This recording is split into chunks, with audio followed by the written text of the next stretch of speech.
السلام علیکم. السلام علیکم. چالو ہے.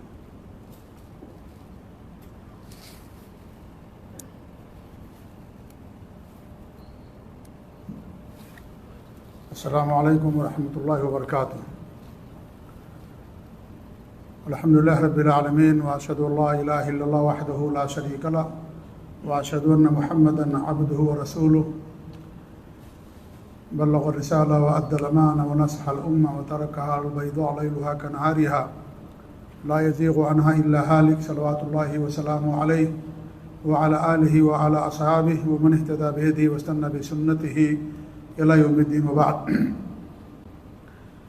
العقیدہ الواسطیہ امام ابن تیمیہ رحمۃ اللہ علیہ کی بہت ہی مشہور تصنیف اور تالیف ہے. اس کتاب کی شرح لگاتار آپ لوگوں کے سامنے ہر اتوار کو کی جا رہی ہے. ہماری گفتگو اس کتاب کی شرح کے حوالے سے اسلام کے جو مآخذ ہیں اور اسلام کے جو مصادر ہیں جن کے ذریعے دین کا کوئی حکم اور کوئی مسئلہ ثابت ہوتا ہے، ان میں سے دو کا تذکرہ اس سے پہلے آپ کے سامنے ہوا، اور وہ چار چیزیں ہیں یا چار مآخذ ہیں، مصادر ہیں جن کے ذریعے سے دین کا کوئی حکم ثابت ہوتا ہے. ایک تو کتاب اللہ ہے، اللہ تعالیٰ کا کلام قرآن مجید، اور دوسری چیز ہے اللہ کے رسول صلی اللہ علیہ وسلم کی سنت. یہی دونوں اصل ہیں اور دونوں وحی ہیں، دونوں اللہ رب العالمین کی طرف سے نازل شدہ ہیں. قرآن بھی اللہ نے نازل کیا ہے اور حدیثیں اور سنتیں بھی اللہ نے نازل فرمائی ہیں. دونوں محفوظ ہیں اور دونوں وحی ہیں. اللہ تعالیٰ کے ارشاد وما ينطق عن الهوى ان هو الا وحی یوحی. تو قرآن بھی وحی ہے اور حدیث بھی وحی ہے، سنت بھی وحی ہے، اور یہ دونوں اصل ہیں. باقی دو اور چیزیں ہیں جن سے بھی اسلام کا حکم ثابت ہوتا ہے. ان میں سے تیسری چیز ہے اجماع. اجماع انشاءاللہ اس کی تفسیر آپ لوگوں کے سامنے آئے گی. اور چوتھی چیز ہے قیاس صحیح. یہ چار اسلام کے مصادر ہیں. اہل سنت والجماعت سلف صالحین کے لوگ ان تمام چیزوں کو مانتے ہیں اور ان تمام چیزوں کو حجت سمجھتے ہیں. قرآن سے کوئی مسئلہ ثابت ہو گیا اس کا ماننا ضروری ہے، حدیث سے کوئی مسئلہ ثابت ہو گیا اس کا ماننا ضروری ہے، اور یہی دونوں اصل ہیں. اور اجماع اور قیاس یہ ضرورت ہیں. اگر قرآن و حدیث میں کوئی مسئلہ نہ ملے تو قرآن و حدیث کو اصل اور بنیاد بنا کر کے جو اجماع ہوگا وہ اجماع بھی معتبر ہوگا اور اس پر عمل کیا جائے گا. اور ایسے ہی قیاس صحیح. قیاس صحیح کا مطلب یہ ہے کہ قرآن و حدیث میں اس کے تعلق سے کوئی واضح اور صریح نص نہیں ہے تو اس میں ایک مجتہد اور ایک بڑا عالم دین قیاس کرتا ہے، تو اس کا قیاس اگر سنت کے موافق ہے، خلاف نہیں ہے، تو بھی معتبر ہوگا. تو یہ چار چیزیں ہیں جو دین کے مآخذ کہلاتی ہیں. کتاب اللہ، سنت رسول، اس کا ذکر تفصیل سے ہمیشہ آتا رہتا ہے. آج ہم پڑھیں گے اجماع کے بارے میں. مصنف رحمۃ اللہ علیہ نے آج یہاں پر اجماع کا ذکر کیا ہے، اور وہ فرماتے ہیں کہ والاجماع هو الاصل الثالث الذي يعتمد عليه في العلم والدين. کہ اجماع تیسرا اصول ہے جس پر علم اور دین میں اعتماد کیا جاتا ہے. یہ تیسرا ماخذ ہے، تیسرا اصول ہے، تیسرا مصدر ہے، تیسرا سورس ہے جس سے دین کا کوئی حکم ثابت ہوتا. وہ کیا؟ اجماع ہے. اجماع کسے کہا جاتا ہے یہ جاننا ہمارے لیے ضروری ہے کہ اجماع کا مطلب کیا ہے، یا اجماع کسے کہا جاتا ہے. اجماع کی جو تعریف ہے علماء نے جو کی ہے وہ تعریف یہ ہے کہ اللہ کے رسول صلی اللہ علیہ وسلم کی وفات کے بعد، ذرا دھیان سے غور سے اس تفسیر کو آپ لوگ سنیے، اس تعریف کو کہ اجماع کا مطلب کیا ہے، اجماع کا معنی کیا ہے. اللہ کے رسول صلی اللہ علیہ وسلم کی وفات کے بعد کسی زمانے میں امت محمدیہ کے جو معتبر اور مستند مجتہد علماء ہیں ان تمام کا کسی شرعی حکم پر جس کی اصل کتاب اللہ اور سنت رسول میں ہو ان کا اس پر متفق ہو جانا یہ اجماع کہلاتا ہے۔ اللہ کے رسول صلی اللہ علیہ وسلم کی وفات کے بعد کسی زمانے میں امت محمدیہ کے جو مستند اور معتبر علماء اور مجتہد ہیں ان کا کسی شرعی حکم پر اور اس کی اصل کتاب اللہ یا سنت رسول ہو اس پر متفق ہو جانا اس کو اجماع کہا جاتا ہے۔ اس تعریف میں چند اہم قیود ہیں اور ان کا خیال رکھنا ضروری ہے۔ نمبر 1، اجماع نبی کی وفات کے بعد ہوتا ہے۔ اللہ کے رسول صلی اللہ علیہ وسلم کے زمانے میں اجماع کی ضرورت نہیں ہے۔ کیوں؟ اس لیے کہ وحی کا سلسلہ باقی تھا۔ اگر کوئی اختلاف ہوتا تو اللہ رب العالمین وحی کے ذریعے سے نبی کو بتا دیتا، لہذا اجماع نبی کے زمانے میں نہیں ہوتا ہے۔ نبی کی وفات کے بعد، نبی کے چلے جانے کے بعد اجماع کی ضرورت ہوتی ہے۔ تو پہلی قید یہ ہے کہ اجماع نبی کی وفات کے بعد ہوتا ہے، کیونکہ اللہ کے رسول کے زمانے میں جب آپ زندہ تھے تو وہی فیصلہ کرتی تھی۔ اب وہی چاہے قرآن کی شکل میں ہو یا حدیث کی شکل میں ہو، دونوں وحی ہیں، دونوں اللہ رب العالمین کی طرف سے ہیں، قرآن بھی اور حدیث بھی، دونوں ذکر ہیں، دونوں کی حفاظت کی ذمہ داری اللہ رب العالمین لے رکھی ہے۔ تو وہی فیصلہ کر دیتی تھی۔ کسی مسئلے میں اختلاف ہو گیا، اللہ رب العالمین قرآن میں آیت نازل فرما دی، اس کا حکم یہ ہے، یا اللہ رب العالمین نے پہ نبی کے دل میں بات ڈال دی اور ہمارے نبی صلی اللہ علیہ وسلم نے اپنی زبان مبارک سے اس مسئلے کا حل کر دیا، اس اختلاف کو حل کر دیا۔ تو وہی فیصلہ کرتی تھی نبی کے زمانے میں، لہذا نبی کے زمانے میں اجماع کی ضرورت نہیں تھی۔ دوسری بات یہ ہے کہ جو اجماع ہوگا وہ جو مجتہد اور مستند اور معتمد بڑے بڑے علماء ہیں ان کا اجتہاد ہوتا ہے۔ اس میں جو چھوٹے علماء ہیں یا جو عام آدمی ہے ان کی رائے اجماع میں شامل نہیں ہوتی ہے۔ کیوں؟ اس لیے کہ چھوٹے علماء یا جو عام الناس ہوتے ہیں بڑے علماء کے تابع ہوتے ہیں۔ بڑے علماء کی رائے آ گئی، مجتہد کی، معتمد کی، جو دین کے اندر معتمد ہیں، مستند ہیں، جن کی بات مانی جاتی ہے، وہ علماء نہیں جو اہل بدعت کے ہیں، اہل خرافات ہیں، شرک کرنے والے، وہ علماء معتبر نہیں ہوتے ہیں۔ اسی لیے میں بار بار کیا کہہ رہا ہوں، مستند اور معتبر علماء جو دین کے اندر مستند ہیں۔ آپ کسی بھی معاملے میں دیکھ لیجئے، آپ طب کے معاملے میں چلے جائیے، کس کی بات معتبر ہوتی ہے؟ جو ڈاکٹر ہوتا ہے۔ ہر آدمی کی بات معتبر نہیں ہوتی ہے۔ طب کے لائن میں آپریشن کرنا ہے، آپ جا کر کے ڈاکٹر کو مشورہ دیں کہ آپریشن ایسا کر لو، کیا وہ آپ کی بات مانی جائے گی؟ نہیں مانی جائے گی، کیونکہ آپ کا میدان وہ نہیں ہے۔ تو جو علماء ہیں، بڑے بڑے مستند دین کے ماہرین ہیں اور فقہاء ہیں، مجتہد علماء ہیں، ان کی رائے کا اعتبار ہوتا ہے۔ عام الناس کا یا چھوٹے علماء کی رائے کا اعتبار نہیں ہوتا، کیونکہ وہ اپنے بڑے علماء کے تابع ہوتے ہیں۔ اس لیے چھوٹے علماء ہیں، عام الناس ہیں، انہیں اپنے علماء کے ساتھ جڑ کر کے رہنا چاہیے، اپنے علماء کے ساتھ مل کر کے رہنا چاہیے، کیونکہ وہی انہی کے ذریعے سے ہم کو صحیح دین ملتا ہے۔ اس سے یہ بات ہمیں سمجھ میں آتی ہے، کیونکہ بڑے علماء کا اعتبار ہوتا ہے۔ اب چھوٹے چھوٹے علماء کن کن کا آپ جا کر کے شمار کریں گے، کن کن کی رائے جا کر کے آپ لیں گے؟ اس لیے جو چھوٹے علماء ہیں بڑے علماء کے تابع ہوتے ہیں، جیسے عام الناس اپنے علماء کے تابع ہوتی ہے۔ تو اسے معلوم ہوتا ہے کہ ہمیں اپنے علماء سے مل کر کے جڑ کر کے رہنا چاہیے، کیونکہ ان کے ساتھ رہنے میں ہماری حفاظت ہے۔ انسان فتنوں سے اپنے آپ کو محفوظ کر لیتا ہے۔ جو علماء سے کٹ جاتا ہے فتنوں میں چلا جاتا ہے، وہ اپنے آپ کو فتنوں سے نہیں بچا سکتا ہے، کیونکہ علماء گہری بصیرت کے حامل ہوتے ہیں۔ جب کوئی فتنہ دنیا کے اندر پیدا ہوتا ہے تو علماء شروع ہی میں جان جاتے ہیں، خاص طور سے بڑے علماء ہیں، ماہرین، اور جب فتنہ اپنا کام کر کے چلا جاتا ہے تو سارے لوگوں کو معلوم ہو جاتا ہے۔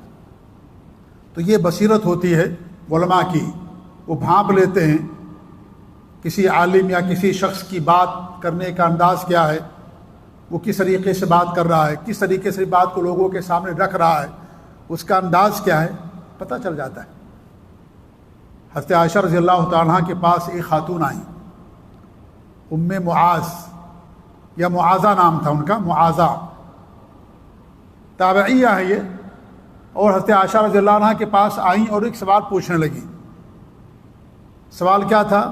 سوال یہ بخاری کی روایت ہے۔ سوال یہ تھا کہ وہ کہنے لگی کہ ایک عورت جب حیض کی حالت میں ہوتی ہے تو روزے کی قضا تو کرتی ہے، نماز کی قضا کیوں نہیں کرتی ہو؟ سوال میں کوئی بڑا مسئلہ نہیں ہے، سوال میں کوئی بڑا مسئلہ نہیں ہے، لیکن حضرت عائشہ رضی اللہ تعالیٰ بڑی فقیہہ تھی، انہوں نے بھانپ لیا کہ یہ سوال ان کی طرف سے نہیں ہے، کسی اور کی طرف سے آیا ہے۔ جیسے علماء ہوتے جب کوئی سوال کرتا سمجھ آ جاتا کہ اس کا عقیدہ کیا ہے، اس کا منہج کیا ہے، فوراً معلوم ہو جاتا ہے علماء کو، اس کے ایک سوال سے معلوم پڑ جاتا ہے کہ اس آدمی کا عقیدہ اور منہج کیا ہے۔ جی، جیسے ڈاکٹر پتہ کر لیتا ہے، اس طریقے سے علماء کو معلوم پڑ جاتا ہے۔ تو حضرت عائشہ رضی اللہ تعالیٰ عنہ نے اس کا جواب دیا اور کیا کہا؟ کیا تم حروریہ ہو؟ حروریہ یعنی تم خارجی ہو۔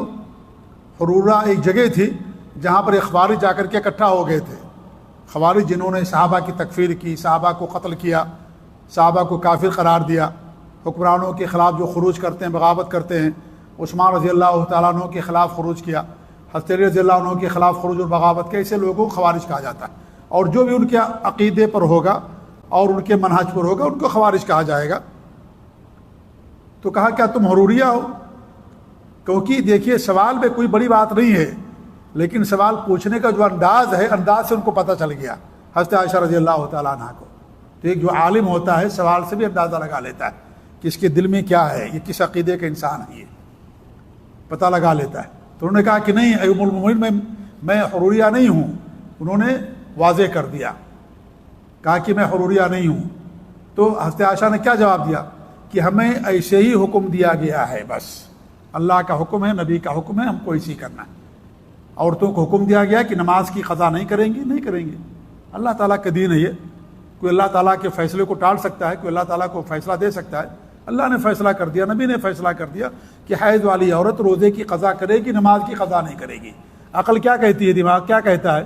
نماز زیادہ اہم ہے، نماز کی قضا ہونی چاہیے بھائی، نماز اسلام کا دوسرا رکن ہے، روزہ اسلام کا چوتھا رکن ہے، نماز زیادہ اہم ہے، روزے کی قضا ہو رہی، نماز کی قضا نہیں ہو رہی ہے۔ تو یہ جو خوارج تھے وہ دین کے ہر مسئلے کو اپنی عقل کے مطابق سمجھتے تھے، تو ان کی عقل میں جو آ جاتا تھا اس کو لے لیتے تھے، جو عقل میں نہیں آتا اس کو چھوڑ دیتے تھے۔ تو ہی سوال جب انہوں نے کیا تو ان کا حضرت عائشہ رضی اللہ عنہ کا ماتھا ٹنک گیا اور کہا لگتا ہے یہ حروریہ تو نہیں ہے یہ، کیونکہ یہ سوال انہی لوگوں کی طرف سے آتا ہے جو خارجی ہوتا ہے، جو عقل اور دماغ کو معتبر سمجھتا ہے اور وحی کو، سنت کو معتبر نہیں سمجھتا۔ تو انہوں نے کیا جواب دیا؟ ایک اصل بتا دیا کہ ہمیں ہاکذا کنا نؤمر یا ہاکذا امرنا، ہمیں اسی بات کا حکم دیا گیا ہے، بس حکم ہے اللہ کا، سر تسلیم خم کر دیجئے، عقل مت لے کر کے آئیے یہاں پر کہ روزہ کی قضا ہوتی، نماز کی قضا کیوں نہیں ہوتی۔ یہ اللہ تعالیٰ کا دین ہے، اللہ رب العالمین نے جو کرنا چاہا حکم دے دیا، خلاص اس کو ماننا ہے۔ آپ اللہ کو اللہ مانتے ہیں، اس کے نبی کو نبی اور رسول مانتے ہیں، تو اس کے نبی اور رسول نے جو فیصلہ دے دی، جو بات کر دی، آپ اس کو تسلیم کر لیجئے۔ فلا وربک لا یؤمنون حتی یحکموک فیما شجر بینہم ثم لا یجدوا فی انفسہم حرجا مما قضیت ویسلموا تسلیما۔ تیرے رب کی قسم مومن نہیں ہو سکتے جب تک کہ تجھے اپنا حکم نہ بنا لیں، اور جو بھی آپ فیصلہ کر دیں اس کو تسلیم نہ کر لیں، اپنے دلوں میں کوئی تنگی نہ محسوس کریں اور سر تسلیم خم نہ کر دیں آپ کے فیصلے کے سامنے۔ یہ نبی کا حکم ہے، اللہ تعالیٰ کا دین ہے، بس۔ تو اس طریقے سے حضرت عائشہ رضی اللہ تعالیٰ نے کہا کہ یہ تم کیا حروریہ؟ کہا کہ نہیں میں حروریہ نہیں ہوں۔ انہوں نے صاف کر دیا اور بتا دیا، واضح کر دیا کہ میرا اس مسلک سے اور میرا ان لوگوں سے کوئی تعلق نہیں، بس میں ایک جانکاری کے لیے مسئلہ پوچھ رہی ہوں۔ تو حضرت عائشہ رضی اللہ تعالیٰ عنہا نے ان کو ایک اصول دیا کہ جو بھی حکم آ گیا ہے اس کو ماننا، عقل میں آئے نہ آئے، عقل معیار نہیں ہے، دماغ معیار نہیں ہے، دماغ اور عقل معیار نہیں ہے۔ روزہ کی قضا ہوتی ہے، اللہ رب العالمین کا حکم ہے، نبی کا حکم ہے۔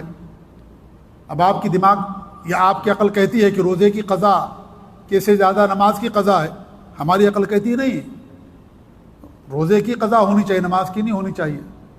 ایک عورت کو 7 دن حیض آتا ہے 35 نماز ہو جاتی ہے، 35 نماز کا اللہ رب العالمین نے وقت مقرر کیا ہے، اب وہ 35 نمازیں کیسے وہ پڑھے گی؟ اس کے لیے مشکل ہے، دین کو اللہ نے آسان بنایا، 7 روزہ رکھنا اس کے لیے آسان ہے، لیکن 35 نماز پڑھنا ایک وقت میں اس کے لیے مشکل ہے، تو کیسے وہ ادا کرے گی؟ آپ کی عقل میں نہیں آتا، ہماری عقل میں آتا ہے، تو عقل معیار نہیں ہوتی، کیونکہ عقل مختلف ہوتی ہے، حدیث مختلف نہیں ہوتی، اللہ کا کلام مختلف نہیں ہوتا۔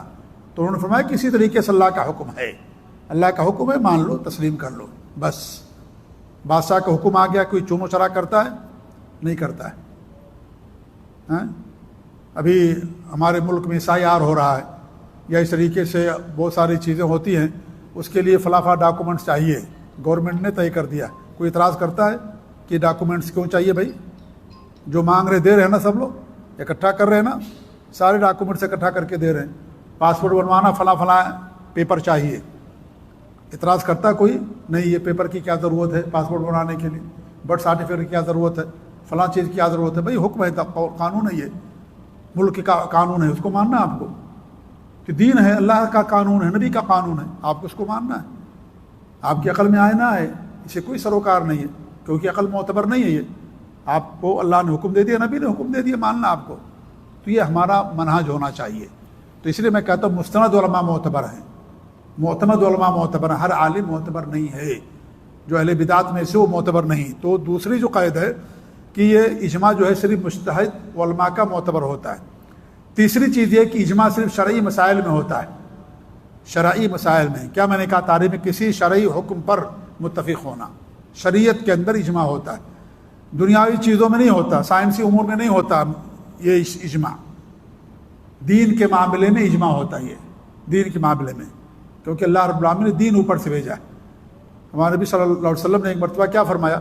لوگ کھجور میں تعبیر کرتے، تعبیر سمجھتے ہیں نا، وہ نر مادہ کی جو شاخ ہوتی ہے نا، اس کو ملانے سے کھجور زیادہ آتی ہے، تو ہمارے نبی نے کہا اس سے کچھ نہیں ہوتا، تو اس سال انہوں نے نہیں کیا تو اس سال کھجور کم آئی، تو ہمارے نبی نے کہا کہ انتم اعلم بامور دنیاکم، تم لوگ مجھ سے زیادہ دنیائی امور کے جاننے والے ہو۔ کھجور کا تعلق دین سے ہے، دنیا سے ہے، دنیا سے ہے، دین سے نہیں ہے یہ، تو کہا کہ دنیا کے بارے میں تم مجھ سے زیادہ جاننے والے ہو، تو اللہ نے دین اوپر سے نازل کیا ہے، قرآن و سنت کو اللہ نے اوپر سے نازل کیا ہے، تو دین کے معاملے میں ہو، دنیاوی معاملے میں اجماع نہیں ہوتا ہے، اور سیاسی معاملے میں، سائنس کے معاملے میں اجماع نہیں ہوتا ہے، دین کے معاملے میں ہوتا ہے۔ تیسری چیز یہ ہے، یا چوتھی چیز یہ ہے، کسی بھی زمانے میں اجماع ہو گیا اگر، تو اس اجماع کا ماننا بعد کے تمام ادوار اور ازمنہ پر واجب اور ضروری ہوتا ہے، اور اجماع واقع ہو جانے کے بعد اگر کوئی مخالفت کرے تو اس کی مخالفت کا اعتبار نہیں ہوتا ہے۔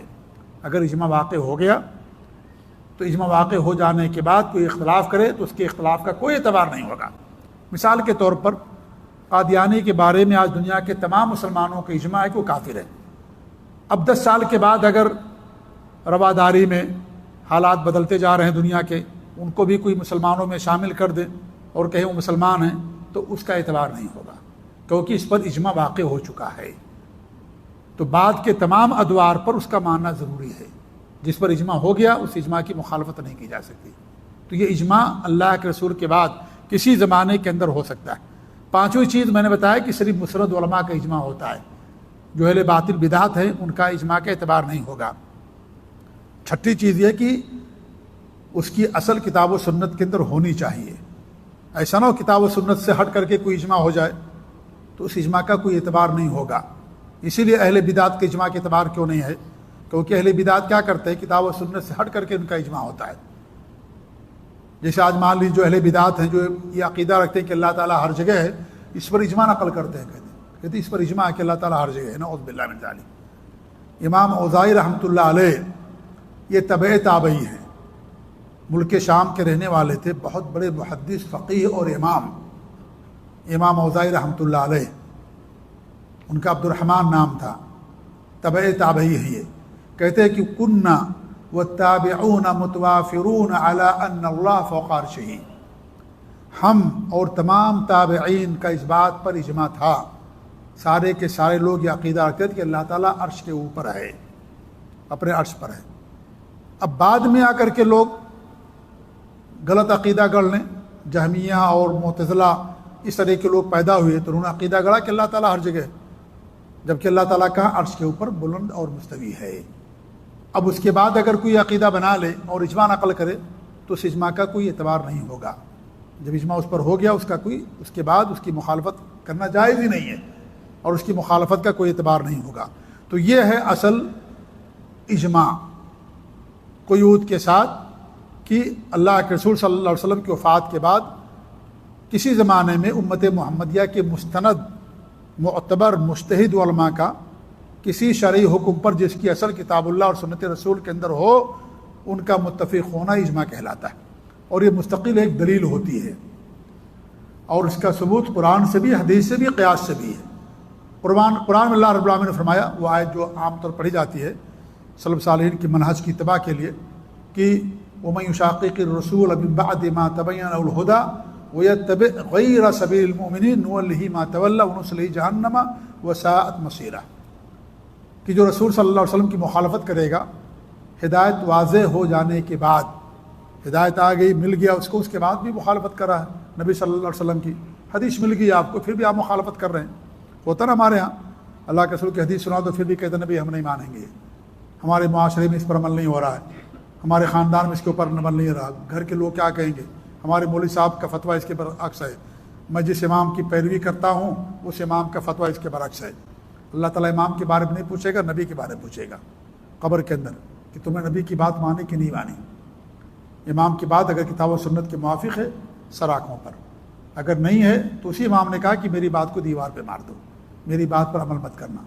تو من یشاقق الرسول من بعد ما تبین له الهدى، ہدایت واضح ہو جانے کے بعد اگر رسول کی مخالفت کرتا ہے، وہ یتبع غیر سبیل المؤمنین، اور مومنین کے راستے کو چھوڑ دیتا ہے، ان کی اتباع نہیں کرتا۔ مومنین جو اہل ایمان ہیں، اس میں سب سے پہلے صحابہ داخل ہیں مومنین میں، اور جو بھی ان کے نقش قدم پر چلے گا سب اس کے اندر شامل ہیں۔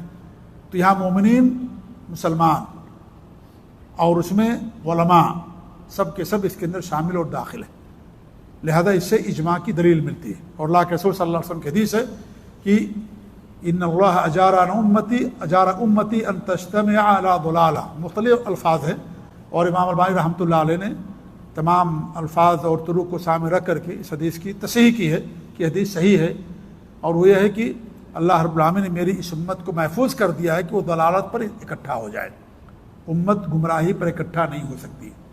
سارے مستند علماء، مجتہد علماء کسی باطل پر اور کسی ضلالت اور گمراہی پر ان کا اتفاق نہیں ہو سکتا۔ اللہ کے رسول صلی اللہ علیہ وسلم کی حدیث ہے کہ ایک امت، ہماری امت میں ایک جماعت ہمیشہ حق پر قائم رہے گی، تو حق والی جماعت ہے، اسی جماعت کے علماء کا اجماع معتبر ہوگا۔ جو حق پر نہیں ہے، باطل پر، ان کا اجماع کیا اعتبار ہوگا؟ تو خود باطل پر ہیں، تو اہل باطل کا اجماع کا اعتبار ہوگا؟ نہیں ہوگا۔ جو اہل حق ہے انہیں کا اجماع کا اعتبار ہوگا۔ تو ہمارے بن فرمایا کہ ہماری امت میں ایک جماعت ہمیشہ حق پر رہے گی، ہمیشہ قیامت تک قائم رہے، جماعت باقی رہے گی۔ اللہ کے رسول کے زمانے سے ہے وہ، ایسا نہیں کہ جو جماعت بعد میں پیدا ہوئی، نبی کے زمانے سے صحابہ، تابعین، تبع تابعین، اور جو ان کے نقش قدم کی پیروی کرے سب اس کے اندر شامل ہیں، سب اس کے اندر داخل ہیں۔ تو اس سے معلوم ہوا کہ امت ضلالت پر اکٹھا نہیں ہوگی، اجماع نہیں ہو سکتا، گمراہی پر نہیں ہو سکتا، اور اگر گمراہی پر اجماع ہو رہا ہے تو خود گمراہی والے لوگ ہیں، وہ خود اہل ضلالت ہیں، وہ خود اہل باطل ہے جن کا گمراہی پر اجماع ہو رہا ہے۔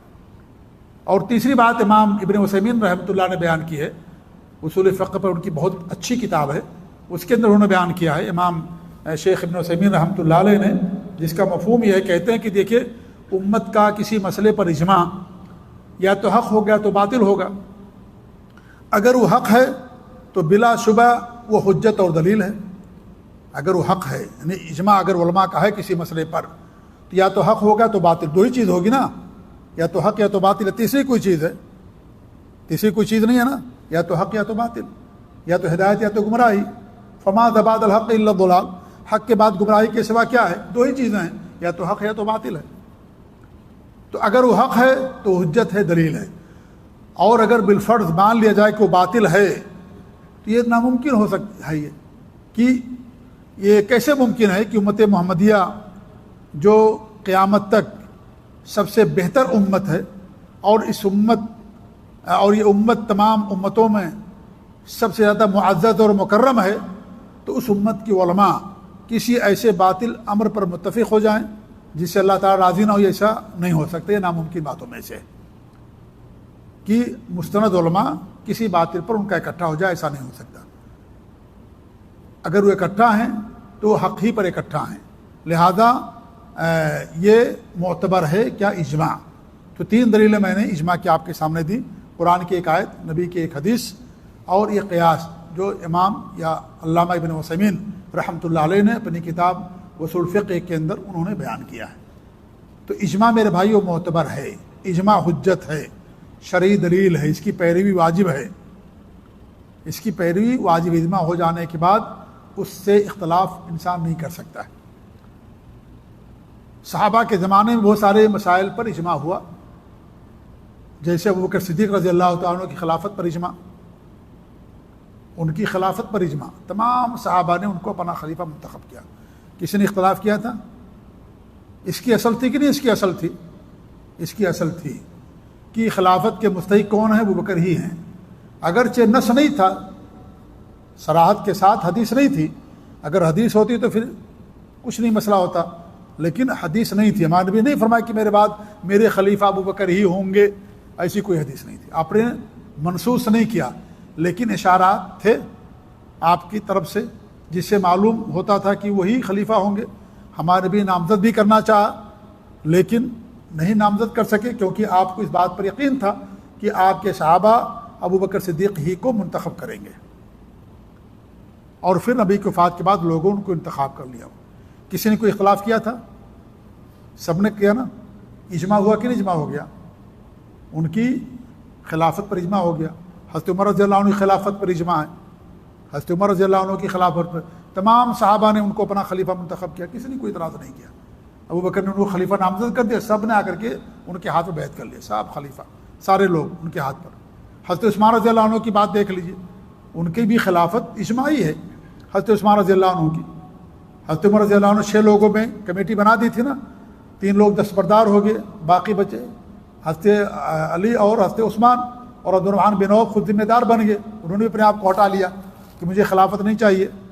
باقی بچے تو حضرت عبد الرحمن بن عوف نے تمام صحابہ سے مشورہ لیا، 3 دن تک مشورہ لینے کے بعد سب کی رائے تھی کہ حضرت عثمان کو، اکثر لوگوں کی رائے کہ حضرت عثمان کو خلیفہ بنا دو، انہوں نے ان کو خلیفہ بنا دیا، سارے لوگوں نے بیعت کر لیا۔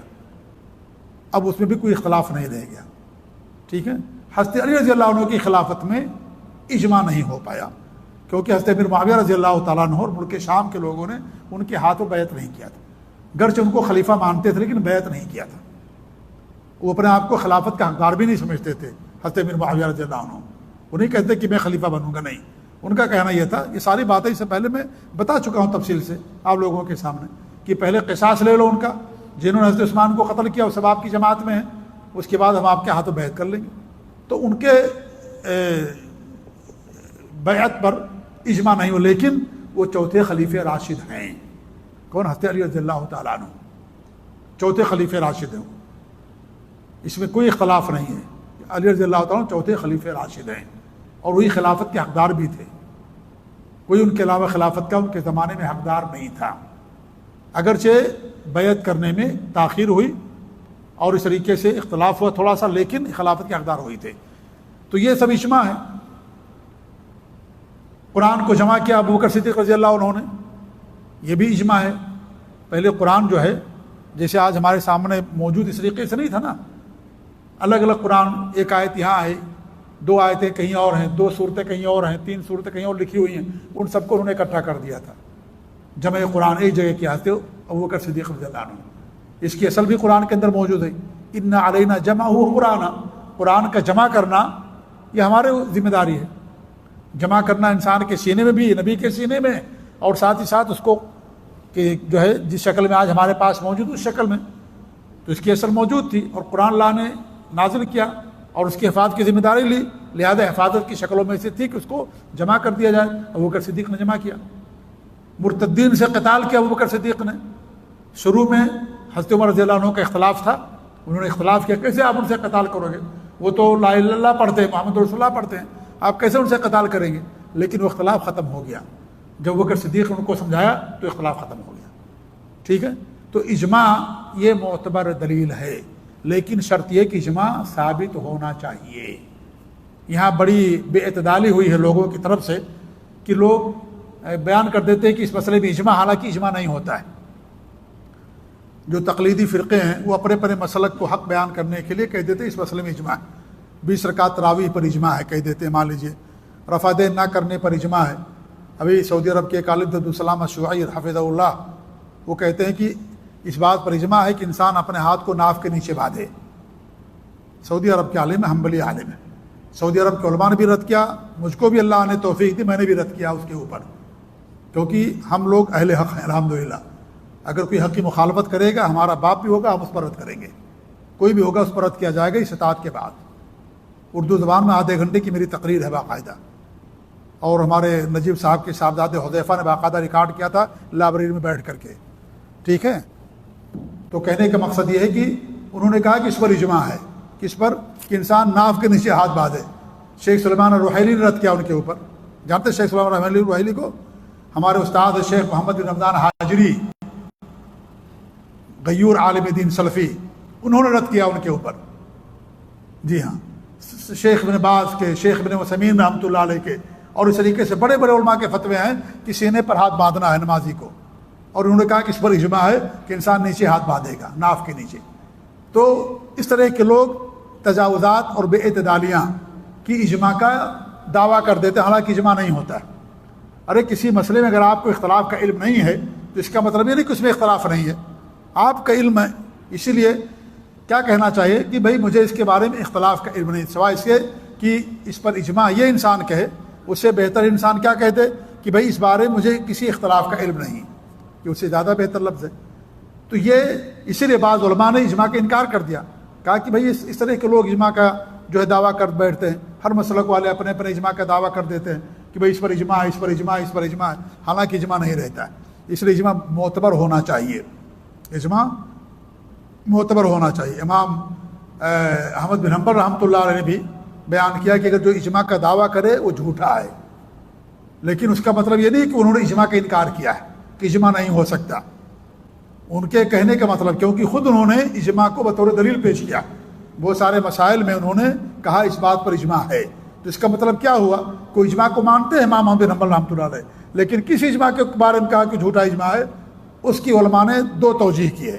ایک توجیہ تو یہ کی ہے کہ ان کے زمانے میں جو معتزلہ تھے، جہمیہ، جو اس بات کے قائل تھے کہ قرآن اللہ تعالیٰ کی مخلوق ہے اور قرآن و سنت کو اپنی عقل کے مطابق سمجھتے تھے، تو جو بھی حدیث ان کے سامنے آتی کیا کہہ دیتے کہ بھائی اس کے خلاف اجماع ہے، اس مسئلے پر اجماع ہے، حالانکہ وہ حدیث کے خلاف ہوتا۔ تو امام احمد بن حنبل رحمۃ اللہ نے کہا کہ نہیں، یہ جھوٹے لوگ ہیں، یہ اجماع حدیث کے خلاف ہو سکتا نہیں ہو سکتا۔ اگر حدیث صحیح ہے، صریح ہے، اس کا معنی واضح ہے، تو اس حدیث کے خلاف اجماع نہیں ہو سکتا، اور اگر حدیث کے خلاف ہو تو اجماع کا اعتبار نہیں ہوگا۔ تو اس لیے اس کا اعتبار انہوں نے انکار کیا، کہا کہ جو بشر المریسی اور الاسم نام لیا، یہ سب جہمی لوگ تھے، معتزلی تو لوگ تھے، کہا اس طرح کے لوگوں نے اجماع کا جو ہے دعویٰ کیا ہے، لہذا جو اجماع کا دعویٰ کرے وہ جھوٹا ہے۔ اور دوسری توجیہ کی ہے کہ بھائی انہوں نے یہ دعوت دی ہے یا اس بات کا درس دیا ہے کہ انسان کو اجماع کی نقل کرنے میں احتیاط کرنا چاہیے۔ ہر مسئلے میں انسان اجماع نہ کہہ دے کہ اس مسئلے میں اجماع ہے، ہو سکتا ہے اس کے اندر علماء کا اختلاف ہو، اس کو نہ معلوم ہو۔ کیا اس نے جا کر کے سارے علماء سے پوچھا ہے؟ نہیں پوچھا، اس لیے ہو سکتا ہے اس مسئلے کے اندر اختلاف ہو، اس لیے اس کو یہ کہنے کے بجائے کہ اس میں اجماع ہے، یہ کہنا چاہیے کہ مجھے اس مسئلے کا میں کسی اختلاف کا علم نہیں۔ بات واضح ہو رہی کہ نہیں واضح ہو رہی آپ لوگوں کے سامنے؟ بات سمجھ آ رہی نا؟ جی ہاں، تو اجماع ہے، اجماع کسی بھی زمانے کے اندر ہو سکتا ہے۔ امام تیمیہ رحمۃ اللہ بیان فرماتے ہیں کہ اجماع جو منضبط ہے اور جو معتبر ہے وہ صحابہ کے زمانے کا یا سلف صالحین کا، اس کے بعد کا اجماع معتبر نہیں ہو۔ کیوں؟ کیونکہ اختلاف بہت زیادہ ہو گیا، لوگ مختلف ملکوں کے اندر چلے گئے۔ یہ بات بہت حد تک درست ہے، یہ بات بہت حد تک درست ہے، لیکن اجماع کا انکار نہیں کیا جا سکتا۔ اجماع کسی بھی زمانے کے اندر ہو سکتا ہے، اور میں نے اس کی مثال دی قادیانیت کے تعلق سے۔ آج بھی قادیانیت کے تعلق سے اجماع ہے کہ وہ کافر ہیں، ان کا اسلام سے کوئی تعلق نہیں ہے، ٹھیک ہے؟ تو اس لیے اجماع کسی بھی زمانے کے اندر ہو سکتا ہے۔ یہ اور بات ہے کہ آج کے دور میں مشکل ہے، بلکہ بہت ہی مشکل ہے، بہت ہی زیادہ مشکل ہے، کیونکہ علماء مختلف شہروں میں چلے گئے، اختلافات زیادہ ہو گئے، اب سب کا اکٹھا کرنا، سب کو جو ہے کی رائے لینا، معلوم کرنا، یہ بہت زیادہ مشکل ترین امر ہے. اس لیے جو ہے یہ ضروری مسئلہ، لیکن سرے سے اجماع کا انکار کر دینا ایسا نہیں ہے، کیونکہ اسلام کے یہ 4 مصادر ہیں، 4 مآخذ ہیں جن سے دین کا کوئی حکم ثابت ہوتا ہے. لہذا یہ قیامت تک کی چیزیں رہیں گی، قرآن، حدیث، اجماع اور قیاس صحیح. قیاس صحیح ہونا چاہیے، فاسد قیاس نہیں ہونا چاہیے. ٹھیک ہے، تو یہ اجماع کے تعلق سے ہے. تو فرماتے ہیں آگے چل کر کے امام تیمیہ رحمۃ اللہ علیہ کہ ہم یظنون بہذه الاصول الثلاثه جميع ما عليه الناس من اقوال واعمال باطنه او ظاہرہ مما له تعلق بالدین. کہ یہ اہل سنت والجماعت یعنی سلف صالحین کے منہج پر جو قائم ہیں وہ لوگ ان 3 اصولوں پر لوگوں کے تمام اعمال کو، چاہے وہ ظاہر ہوں یا باطن ہوں، ٹھیک ہے، اور ان کے تمام اقوال کو ان پر پیش کرتے ہیں، موازنہ کرتے ہیں. یعنی کہ کسی بھی آدمی کا کوئی عمل ہے، دیکھتے ہیں کتاب اللہ میں اس کی دلیل ہے کہ نہیں ہے، حدیث میں اس کی دلیل ہے کہ نہیں ہے، اجماع سے ہے کہ نہیں ہے. کتاب اللہ سنت رسول کے اندر آ گیا الحمدللہ کافی ہے. وہ ہر مسئلے کے اندر اجماع ضروری نہیں ہے کہ ہر مسئلے کے اندر اجماع ہو. ٹھیک ہے، تو اس لیے کہتے ہیں کہ جو بندوں کے اعمال ہیں، اقوال، بندہ جو بھی اپنی زبان سے کہتا ہے یا جو عمل کرتا ہے، چاہے نظر آنے والا عمل ہو یا اس کا تعلق دل سے ہو، باطن سے ہو، ٹھیک ہے، ان تمام اعمال کو، تمام اقوال کو ان 3 اصولوں پر پیش کرتے ہیں. دلیل لیتے ہیں کہ بھئی آپ جو کر رہے ہیں ثابت ہے کہ ثابت نہیں ہے، قرآن سے، حدیث سے ثابت ہے کہ ثابت نہیں ہے، یا قرآن و حدیث میں نہیں ہے تو کیا اس پر اجماع ہے کہ نہیں ہے. یہ باقاعدہ ان 3 اصولوں پر ہر انسان کے عمل کو پیش کرتے ہیں. اور یہی ہونا چاہیے نا کہ کوئی بھی عمل کرنے سے پہلے آپ دلیل ہونی چاہیے، دلیل ہو تب عمل کیجیے. جو اہل باطل پہلے عمل کرتے ہیں، دلیل کھینچ کر کے بعد میں لاتے ہیں. یہ فرق ہمارے ان کے درمیان. ہم پہلے دلیل، اس کے بعد عمل. وہ پہلے عمل کریں گے، دلیل بعد میں ڈھونڈیں گے. ٹھیک ہے، کھینچ تان کر کے ادھر سے ادھر سے لائیں گے دلیل اس کو صحیح ثابت کرنے کے لیے. یہ اہل باطل کا منہج ہے. جو صحیح لوگ ان کا منہج کیا، پہلے دلیل ڈھونڈتے ہیں. قرآن میں آ گیا، حدیث میں آ گیا، اس پر عمل کرنا ہے بس. دلیل پہلے، عمل بعد میں. علم پہلے، عمل بعد میں. فَعَلَمْ أَنَّهُ لَا إِلَهَ إِلَّا اللَّهُ، پہلے علم، اس کے بعد عمل. تو پہلے دلیل، اس کے بعد عمل. یہ کن کا منہج ہے؟ اہل سنت والجماعت کا. پھر فرماتے ہیں کہ وَالْإِجْمَاعُ الَّذِي يَنْضَبِطُ هُوَ مَا كَانَ عَلَيْهِ السَّلَفُ الصَّالِحُ إِذْ بَعَدَهُمْ كَثُرَ الْاخْتِلَافِ وَانْتَشَرَتِ الْأُمَّةُ. اور وہ اجماع جو معتبر ہے وہ سلف صالحین کا اجماع ہے. سلف صالحین صحابہ، تابعین، تبع تابعین کا. کیوں؟ اس لیے کہ ان کے بعد بہت زیادہ اختلاف ہو گیا اور امت منتشر ہو گئی، پھیل گئی. پہلے چند شہروں کے اندر تھے صحابہ، تابعین، تبع تابعین، بہت زیادہ بڑی آبادی نہیں تھی، تو اس کی وجہ سے اکٹھا تھے وہ لوگ تو اجماع ہو سکتا تھا، ہوا اجماع. لیکن بعد میں جب امت پھیل گئی، ادھر ادھر چلی گئی اور بہت زیادہ اختلاف ہونے لگا تو اب وہ اجماع کا اعتبار نہیں ہوگا. ان کی بات میں نے بتایا اس سے پہلے کہ بہت حد تک درست ہے، لیکن اجماع کا انکار نہیں کر سکتے. اجماع کا وقوع جو اہل سنت والجماعت کے لوگ ہیں وہ مانتے ہیں کہ ہر زمانے کے اندر اجماع ہو سکتا ہے، کیونکہ اجماع ایک ضرورت ہے. ہو سکتا ہے کسی دور میں کسی مسئلے کے اندر اجماع کی ضرورت پڑ جائے کسی مسئلے کو ثابت کرنے کے لیے، اور سارے علماء اکٹھا ہو جائیں، سارے علماء اکٹھا ہو جائیں، بڑے بڑے جو علماء ہیں مجتہد اور مستند علماء کسی مسئلے میں اکٹھا ہو جائیں تو یہ کہا جائے گا کہ اجماع ہو گیا. اور جو علماء خاموش رہیں، نہ کچھ بولیں، اس کا مطلب کہ وہ لوگ بھی ان کے ساتھ شامل ہیں. ورنہ اگر اختلاف ہوتا تو بیان کر دیتے کہ بھئی ہمارا اس مسئلے سے کوئی تعلق نہیں ہے، ہم اسے اختلاف کرتے ہیں. ٹھیک ہے، تو اجماع کسی بھی زمانے کے اندر ہو سکتا ہے. ایسا نہیں کہ 3 ہی زمانے میں اجماع خاص ہے، یا اسی زمانے ہی کے اندر اجماع معتبر ہوگا یا بعد کے اندر اجماع کا وقوع نہیں ہو سکتا. ایسی بات نہیں ہے. سچی اور صحیح بات ہے جیسا کہ علماء نے بیان کیا. ہمارے جو بڑے بڑے علماء ہیں جو گزر گئے یا جو موجود ہیں، ان کا کہنا یہی ہے کہ اجماع ابھی بھی ہو سکتا ہے، اور اجماع قیامت تک ایک باقاعدہ مصدر اور ایک ماخذ دین کا وہ قائم رہے گا. یہیں پر اپنی بات ختم کرتے ہیں. اللہ تعالیٰ دعا کرتے ہیں کہ اللہ رب العالمین ہمیں دین کی صحیح سمجھنا فرمائے، اور اللہ رب العالمین ہم سب کو سلف صالحین کے عقیدہ و منہج پر قائم رکھے. منگل کو درس نہیں ہوگا جیسا کہ آپ لوگ معلوم ہے. انشاءاللہ جمعہ کو ماہانہ پروگرام ہے. جمعہ کو عصر کے بعد انشاءاللہ ماہانہ پروگرام ہوگا. آپ لوگوں سے اس کے اندر بھی گزارش ہے شرکت کرنے کی. جزاکم اللہ خیر.